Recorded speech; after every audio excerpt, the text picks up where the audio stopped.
ভান্ডারবার। আমার আজকের দাওয়াত ছিল দক্ষিণ 24 পরগনা সরবেড়িয়া এলাকা বেলমুজুর কাঠপোল।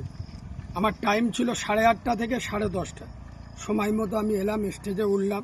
ওরা যেভাবে বলল, আর আমার আলোচনা বাংলার মানুষ কম বেশি জানে, আমি প্রতিবাদীমূলক আলোচনা করি, সমাজের বাস্তব চিত্রটা তুলে ধরি। মদ, সুদ, গাঁজা, হারামখোরদের বিরুদ্ধে যারা মানুষের ওপর জুলুম নির্যাতন করে, যারা মানুষের উপরে শোষণ করে, যারা রাজনীতির হিংস্রতায় গিয়ে ভাই ভাইকে মার্ডার করে, এই সমস্ত বাস্তববাদী কথাগুলো আমি বলছিলাম। আমি জলসা করে নামলাম। এক তো ওরা আমার সঙ্গে যে জবান দিয়ে নিয়ে এসেছিল, টাকা পয়সা তো আমাকে কম দিচ্ছে, এমন একটা পরিস্থিতি ওরা আমাকে, আমি যদি না নিই টাকা ওরা আমাকে দেবে না।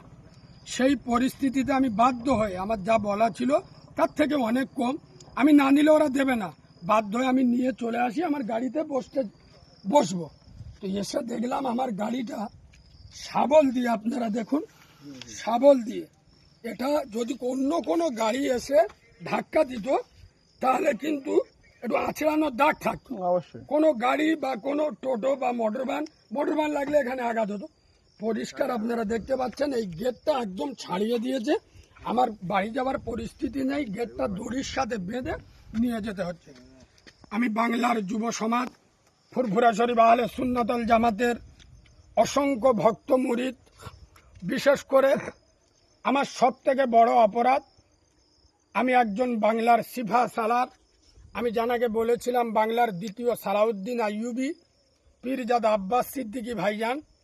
তানার নীতি আদর্শ আমাকে ভালো লাগে, পছন্দ করি। মানুষটাকে বিভিন্ন বাতিলের বিরুদ্ধে হুঙ্কার দেন এবং ওনার অরাজনৈতিক সংগঠন আহলে সুন্নাতুল জামাতে আমরা জড়িত। এটাই মূলত আমার অপরাধ। আমি যুবকদেরকে মেসেজ দিই, যুবক ছেলেরা মদ, সুদ, জেনা, ব্যভিচারী ছেড়ে, রাজনীতির হিংস্রতা ছেড়ে, ভোট আসবে ভোট যাবে, কিন্তু আমরা উম্মতে মোহাম্মদী, যে যে দল করো না কেন, ভোটের জন্য যে মানুষ খুন করছো, একজন খুন করে জেলে যাচ্ছে, একজন খুন হয়ে কবরে যাচ্ছে, বেলা শেষে আমার আমেনার লালের উম্মতের ক্ষতি হচ্ছে।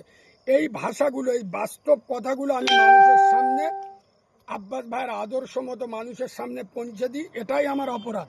তবে বাংলার যুব সমাজ, আমি বাচ্চা মৌলানা কারিমুল্লাহ জেহাদি, আল্লাহকে সাক্ষী রেখে বলছি, এ জমান মৃত্যু ছাড়া ইনশাল্লাহ বন্ধ হবে না।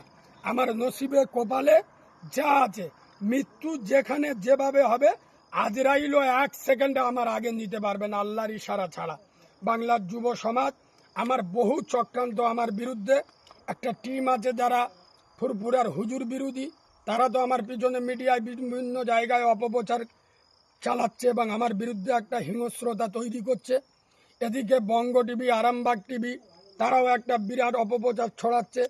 বিশেষ করে এই পার্টিগত দিক থেকে আমার উপরে যে একটা বিরাট আক্রমণ চলছে, আমি বাংলার যুব সমাজদের কাছে শুধু দোয়া চাইব, আপনারা দোয়া করবেন। ভয় পাওয়া ছেলে কারিমুল্লাহ জেহাদি নয়, আল্লাহ আছে, আল্লাহ দেখছেন। ইনশাল্লাহ দেখা হবে আপনাদের সঙ্গে লড়াইয়ের ময়দানে, ইনশাল্লাহ।